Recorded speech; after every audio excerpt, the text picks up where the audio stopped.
All right, so once we have a pattern in that we kind of like, I'm kind of digging this one at the moment, sounds like this.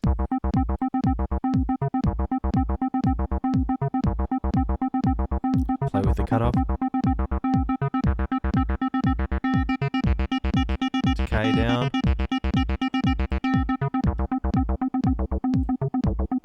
Cool. So,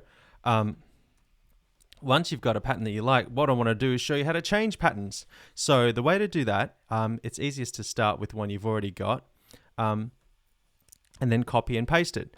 Because when we turn this knob here, we can see we have a bunch of different sequences available to us. And when we chain these different sequences together, we can get a song. 16 different sequences.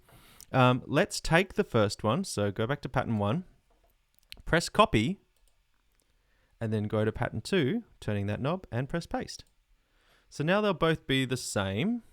If I play it in live, switch to 1, it's the same. But I could do something like, with the second one, I could transpose it. So press the transpose button on sequence 2, and then transpose it. I'm going to go down 2 semitones. And then when you're done, press transpose it again to get out of it, twice, and then back to 1. Cool. Now, it'd be great if we could control that from live, which we can. So with our current setup, we can see that we can put a signal into the sequence number to change that. So what we're going to do is use a MIDI note from live to control which sequence we're playing. So to do that, let's go into live. We're going to create a new MIDI track. We'll call this sequence number. There we go, for the 303. We're going to set the output of this, the MIDI output, to the ISC driver. And this is kind of important, but make sure you set the MIDI input or MIDI from to nothing, because we don't want anything else sending MIDI notes or messages in here and confusing the issue.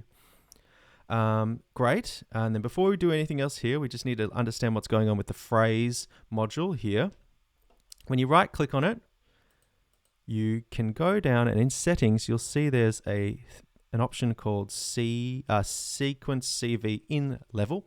And this determines how that input works. And we want to set it to C4 to D5 sharp, meaning that it'll take MIDI notes between C4 and D sharp 5 to and use those to select which sequence 1 to 16 that we'll play. So you can assume that C4 would be sequence 1, and C sharp 4 would be sequence 2, and then D4 would be sequence 3, etc. So make sure you select that.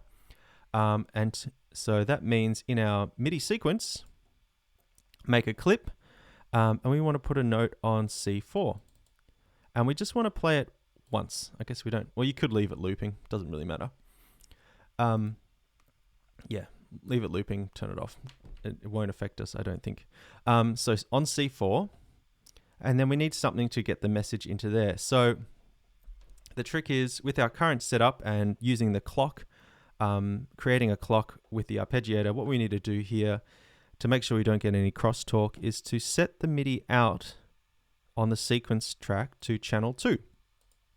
This one should be on channel 1. To receive that MIDI, we need to make another MIDI module. I just clicked on that and then press Command D.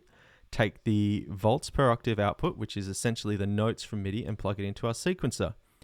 This should still say IAC driver, except now we want to make sure that this one says channel 2, so it's only getting the sequencing, and this one says channel 1. Cool. So now when we play this clip, which is going to select our sequence, you should see this number change. Here we go. And it did. But it didn't go what we thought. It changed to 13. This said MIDI 4, but it must mean there's a little bit of an offset or difference between what Rack thinks is C4 and Ableton is C4. So I actually want this to drop down by 12 to the sequence number 1. So in here, if we change this note to C3 instead of C4, I think we'll get the right response. Here we go. There we go. Cool. And remember we had a pattern. I can close the IOs now. We had a pattern on sequence 2 as well. Come on, computer. Sorry, turn down the reverb for a bit. Here, if I change this second one to C sharp, and then we switch to this, duplicate these. I don't think we need to duplicate this one, but we'll do it anyway. Launch this second scene. Should change sequence. Here we go. Yeah. Cool. So now we've got a bit of a song happening. And then back to here. Fantastic. Love it. Now that we're at that stage, we can add in our vocals and we'll pretty much be there. See you in the next video.